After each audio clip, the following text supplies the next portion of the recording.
क्या आप इस बात को मानते हो कि सफलता किसी चांद से अलग से मिलती है? अच्छा, क्या आप ये मानते हो कि एक हेल्दी और स्ट्रांग बॉडी अलग से बनती है? अगर किसी के साथ ऐसा हुआ हो, वो सुबह उठा और उसका सारा मोटापा खत्म हो गया और 6 पैक्स हो गए, तो कमेंट्स में बताना। देखो, जब बात हेल्थ यानी फिजिकल सक्सेस की आती है तो हमें समझ आता है कि अगर हेल्दी होना है तो कुछ चीज़ें हैं जो हमें लगातार करनी होंगी, जैसे अच्छा खाना खाना जिसमें काफ़ी न्यूट्रिशन हो, एक्सरसाइज करना और योगा करना। पर जब बात फाइनेंशियल सक्सेस, पैसों की आती है, तो हम बोल देते हैं कि लोग सफल तो लग से होते हैं, पर ऐसा नहीं है। कोई भी ना तो सफल या फेल एकदम से हो जाता है, यह लगातार कुछ सही या गलत डिसीजन लेने से होता है। फाइनेंशियल हेल्थ भी लगातार कुछ स्ट्रैटेजी फॉलो करने से आती है। पर हम गलती क्या करते हैं? हम उनसे सीखते हैं जो या तो गरीब हैं या जिन्हें अमीरी विरासत में मिली। ये तो ऐसा ही है कि आप वैसी डाइट फॉलो करो जो वो इंसान लेता है जो पहले से ही हेल्दी है, तो इसके रिजल्ट्स या तो आपको बहुत देर से मिलेंगे या शायद मिले ही ना, क्योंकि आपकी हालत अलग है। और उससे भी बुरा है उन लोगों को फॉलो करना जो अनहेल्दी हैं। इसलिए आपको उन लोगों से सीखना होगा जो पहले हमारे जैसे थे, फिर अपने दम पर अमीर बने। इसकी एक अच्छी एग्जाम्पल है जिम रॉन। जिम रॉन कहते हैं, अगर आप मुझे तब मिलते जब मैं 25 साल का था तो आप कहते, जिम तुम पूरी तरह से बर्बाद हो, तेरी पॉकेट में तो एक फूटी कौड़ी भी नहीं है, बैंक अकाउंट में भी 0 बैलेंस, और वो लोन वाले तुम्हें दिन रात फोन करके परेशान करते हैं।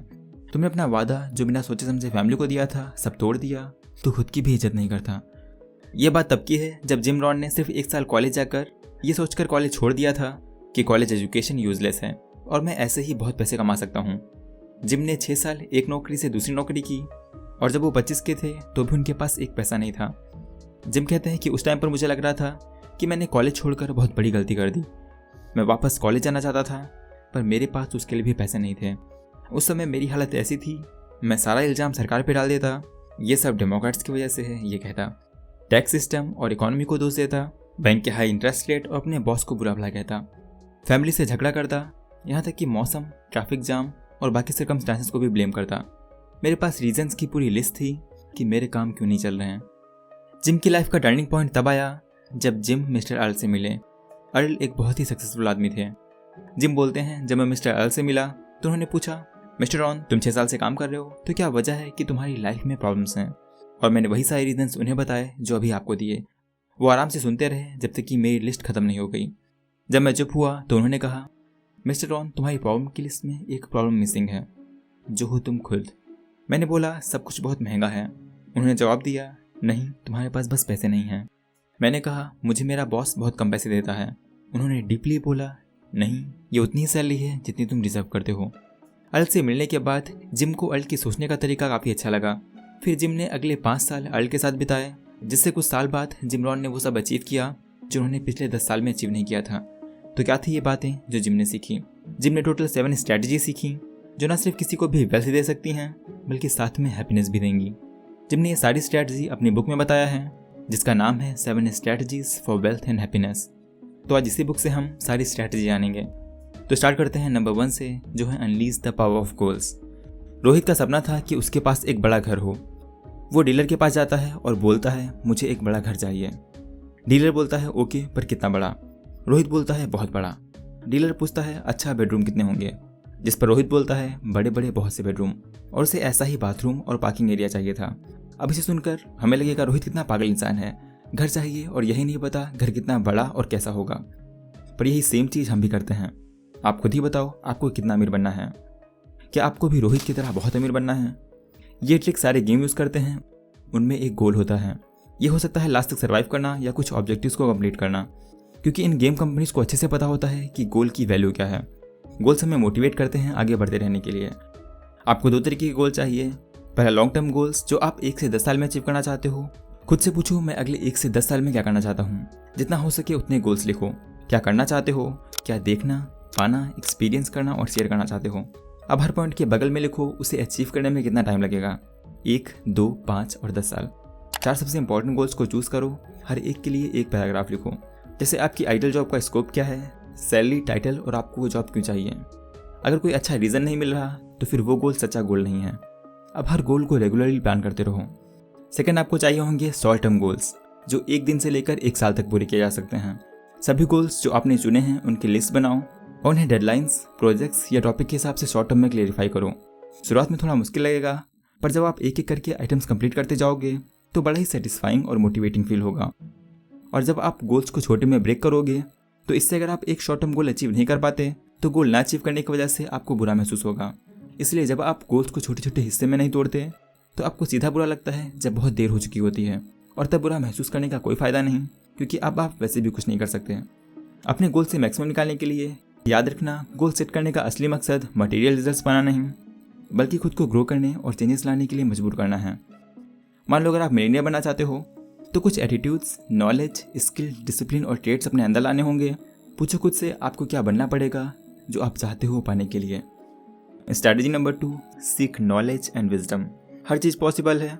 आपने जो गोल लिखा है उसे अचीव करना, चांद पर जाना, सूरज पर जाना, इवन दूसरी गैलेक्सी में जाना। बस इसके लिए आपको पता होना चाहिए ये चीज़ें होती कैसे हैं। अगर आपको वर्म होल्स का पूरा ज्ञान है तो शायद आप यूनिवर्स के दूसरे हिस्से तक कुछ पल में जा सकें। अगर आपको बिजनेस का नॉलेज है तो आप कोई भी बिजनेस शुरू कर सकते हैं। जैसे एक इंसान अपने बेस्ट आइडियाज़ को भी नहीं बेच पाता और दूसरा पानी बेचकर करोड़पति बन जाता है। अंतर क्या है? अंतर है उसकी समझ और नॉलेज में। असली प्रॉब्लम ये नहीं है कि पैसे नहीं हैं, प्रॉब्लम ये है कि पैसा बनाने की आइडियाज़, नॉलेज नहीं है। पैसे की नहीं, नॉलेज की शॉर्टेज है। और नॉलेज पाने के लिए क्या करना पड़ेगा? लगातार उस टॉपिक को पढ़ो, रिसर्च करो। जब भी आपको कुछ मिल जाए जो काम करता है तो उसको अपनी डायरी में लिखो। सिंपल फॉर्मूला है, अगर आप सफल होना चाहते हो तो सक्सेस को स्टडी करो, खुश रहना है तो खुशी को समझो, अमीर बनना है तो वेल्थ को पढ़ो। देखो मैं कैसे सीखता हूँ। पहले जो मैं करना चाहता हूँ, जैसे मान लेते हैं यूट्यूब, तो मैं यूट्यूब के कोर्सेज करूँगा, यूट्यूबर्स को नोटिस करूँगा कि वो क्या कर रहे हैं और उनके लिए क्या काम करता है। मैं इसे एक जगह नोट कर लूँगा। फिर उन चीज़ों को खुद ट्राई करूँगा जिनमें से कुछ मेरे लिए काम करेगा, कुछ नहीं। तो जो काम करता है उसे और बेटर करूँगा, जो काम नहीं करता उसे हटा दूंगा। तो ऐसे आप भी ट्राई करो। हो सकता है जो सब आप सीखना चाहते हो वो सब ना सीख पाओ। हो सकता है ट्राई करने के बाद भी आप फेल हो जाओ। लेकिन पॉइंट ये नहीं है, जरूरी ये है जानो तो सही कि क्या क्या कर सकते थे। क्योंकि लोगों को रिग्रेट इस बात का नहीं होता कि वो फेल हुए, बल्कि उन्हें इस बात का रिग्रेट होता है कि उन्होंने ट्राई नहीं किया। Strategy number 3, learn to develop yourself. आपकी इनकम और रिजल्ट्स कभी भी आपकी एबिलिटी और कैपेसिटी से ज़्यादा नहीं हो सकते। ध्यान दो, मैंने ये नहीं कहा कि आपकी नॉलेज से, बल्कि आपकी एबिलिटी से। ये जानना कि आपको अमीर बनने के लिए कौन सी स्किल सीखनी होगी, कोई वैल्यू नहीं रखता जब तक आप वो स्किल सीख ना लें। ज़्यादा पाने के लिए पहले ज़्यादा बनो। किसी भी काम में आपको अपने टाइम के लिए नहीं, बल्कि उस टाइम में जो वैल्यू क्रिएट कर सकते हो उसके लिए पैसा मिलता है। अगर आप 10 गुना ज़्यादा कमाना चाहते हो तो 10 गुना ज़्यादा वैल्यू देनी होगी। इन 3 की पर्सनल डेवलपमेंट एरियाज पे फोकस करो। पहला, स्पिरिचुअल और एथिकल वैल्यूज़। ये आपकी लाइफ की बहुत ही ज़रूरी फाउंडेशन प्रोवाइड करती हैं। एक स्टेबल माइंड सारी सफलता का बेस है। Next, physical aspects. इसमें आता है पहला, रेगुलर एक्सरसाइज और हेल्दी डाइट जो आपकी बॉडी को स्ट्रांग रखे। और सेकेंड, स्मार्ट ड्रेसिंग। आपके माइंड के अंदर कुछ भी हो, लोग शुरुआत में आपको आपकी अपीयरेंस से जज करेंगे, और अगर आप अच्छे से ड्रेसिंग करते हो तो ये आपके कॉन्फिडेंस को भी अफेक्ट करता है। Third, mental aspect.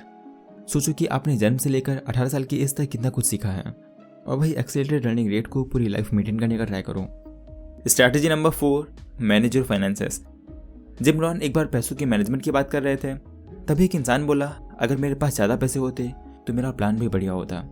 जिम ने जवाब दिया, नहीं, अगर तुम्हारा बढ़िया प्लान होता तो तुम्हारे पास ज़्यादा पैसे भी होते। फाइनेंशियल इंडिपेंडेंस के लिए कि ये नहीं है कि तुम्हारे पास कितना पैसा है, पर यह है कि तुम उसे मैनेज कैसे करते हो। जिम रॉन हमें 70-30 का रूल बताते हैं। 70% ज़रूरत और इच्छाओं पर लगाओ और खर्चे इस परसेंटेज के अंदर ही रखो। 10% चैरिटी या कम्युनिटी में वापस कंट्रीब्यूट करने के लिए लगाओ। देने की आदत डालो। 10% वेल्थ बनाने के लिए बचाओ। ये पैसे नए तरीके में प्रॉफिटेबल बिजनेस शुरू करने में लगाओ। आप कुछ खरीद कर बेच सकते हो, कुछ नया बना सकते हो या रिपेयर कर सकते हो, स्टॉक्स में इन्वेस्ट कर सकते हो या फिर किसी और तरीके से इन्वेस्टमेंट कर सकते हो। आखिरी 10% बुरे वक्त के लिए एक इमरजेंसी फंड की तरह बचा कर रखो। और सबसे ज़रूरी, अपनी पर्सनल फाइनेंशियल स्टेटमेंट मेंटेन करो, जिससे आपको पता रहे आपकी इनकम कितनी है और एक्सपेंसेस कितने हैं। यानी एग्जैक्ट पता करो कि पैसे का सोर्स क्या है और कहाँ जा रहा है। बहुत लोग अमीर बनना चाहते हैं और फाइनेंशियल फ्रीडम एंजॉय करना चाहते हैं, लेकिन अंदर ही अंदर डरते हैं कि पैसा बनाने की इच्छा उन्हें लालची या बुरा बना देगी। तो समझो, आपके पास जो भी रिसोर्सेस हैं उनका फ़ायदा उठाकर अपने पोटेंशियल को मैक्सिमाइज करना, साथ ही अपनी फाइनेंशियल हेल्थ को भी, इसमें कुछ भी गलत नहीं है। Strategy number 5, master your time. हर किसी के पास दिन में सिर्फ 24 घंटे होते हैं, और हम टाइम कैसे यूज़ करते हैं ये डिसाइड करता है कि हमें कैसे रिजल्ट्स मिलेंगे। 2 तरीके के लोग होते हैं। पहले, जो लोग बिना डायरेक्शन के चलते हैं, उनके पास ना तो कोई स्ट्रक्चर होता है ना ही टाइम की समझ। वो एक काम से दूसरे में एमलेसली घूमते रहते हैं और आखिरी में कहीं नहीं पहुंचते। दूसरे, जो लोग अपने टाइम को समझदारी से मैनेज करते हैं, वो काम, आराम और फैमिली जैसी प्रायोरिटीज़ के लिए टाइम रिजर्व करते हैं। वो मेहनत से नहीं डरते पर बिना मतलब के लंबे घंटे सिर्फ इसलिए नहीं लगाते कि काम तो करना ही है। इसके बजाय वो ज़्यादा प्रोडक्टिव होने पर फोकस करते हैं और रिसोर्सेज का अच्छे से यूज़ करते हैं। जैसे कि एग्जाम्पल के लिए लोगों को हायर करना या टाइम को प्रायोरिटाइज करना। तो आपको एम करना है इस दूसरे टाइप का पर्सन बनने के लिए। Strategy number 6, surround yourself with successful people. Association का प्रिंसिपल ये कहता है कि हम पर उन लोगों का बहुत गहरा असर होता है जिनके साथ हम ज़्यादा समय बिताते हैं। अगर आप फिजूल खर्ची लोगों के साथ होंगे तो हो सकता है कि आप भी पैसे उड़ाने लग जाएं। अगर आपके दोस्त कंजूस हैं तो बिना जाने आप भी कंजूसी करने लग जाएंगे। अपने आप से सवाल पूछो और ईमानदारी से जवाब दो, मैं सबसे ज़्यादा टाइम किसके साथ बिताता हूँ, ये मुझ पर कैसा असर डालता है, मैं क्या कर रहा हूँ, क्या सुन रहा हूँ, कहाँ जा रहा हूँ, कैसे सोच रहा हूँ, क्या बोल रहा हूँ और क्या महसूस कर रहा हूँ, कौन मेरी लाइफ को नीचे खींच रहा है। जिन लोगों को मैं सुनता और देखता हूँ और जिनके साथ रहता हूँ, ये लोग मुझे मेरे गोल के करीब ले जा रहे हैं या दूर। नेगेटिव लोगों से दूरी बनाने की कोशिश करो। अगर पॉसिबल हो तो उनसे बिल्कुल ही अलग हो जाओ। अगर आप उनसे अचानक अलग नहीं हो सकते, जैसे कि अगर वो आपके कलीग या फैमिली मेम्बर्स हैं, तो कोशिश करो उनके साथ थोड़ा कम टाइम स्पेंड करो। उन सक्सेसफुल लोगों की तलाश करो जिनके साथ आपकी बेहतर साइड बाहर आए, जो आपको आपके गोल्स अचीव करने में मदद कर सकते हैं या अच्छी सलाह दे सकते हैं। Strategy number 7, live a rich life. अमीर बनना सिर्फ पैसे के बारे में नहीं है कि आपकी क्षमता को विस्तार देना, जिंदगी को पूरी तरह से जीना और गहरे पीसफुल रिश्ते बिल्ड करना है। इतना पैसे कमाने के चक्कर में मत पड़ जाओ कि आप हमेशा के लिए गरीब ही रह जाओ। रिसर्च के अकॉर्डिंग जो चीज़ हमारी खुशी को सबसे ज़्यादा इम्पैक्ट करती है वो है हमारी रिलेशंस। ज़्यादा पैसा एक पॉइंट के बाद आपको ज़्यादा खुश नहीं बनाएगा। जब आप उतने पैसे कमा लें जितना डिसाइड किया था तो उसे यूज़ भी करें। म्यूजियम में बेस्ट लोगों की आर्ट्स देखें, नेचर की सुंदरता को एंजॉय करें और best books, best movies, best music में अच्छा टेस्ट डेवलप करें। तो ये 7 strategy for wealth and happiness Jim Rohn की बुक से थी। तो उम्मीद है आपको वीडियो पसंद आई होगी। अगर ऐसा है तो चैनल को सब्सक्राइब करके बेल नोटिफिकेशन ऑन कर दें, जिससे आपको सारी वीडियो टाइम पर मिलें। तो आज के लिए बस इतना ही। Thanks for watching.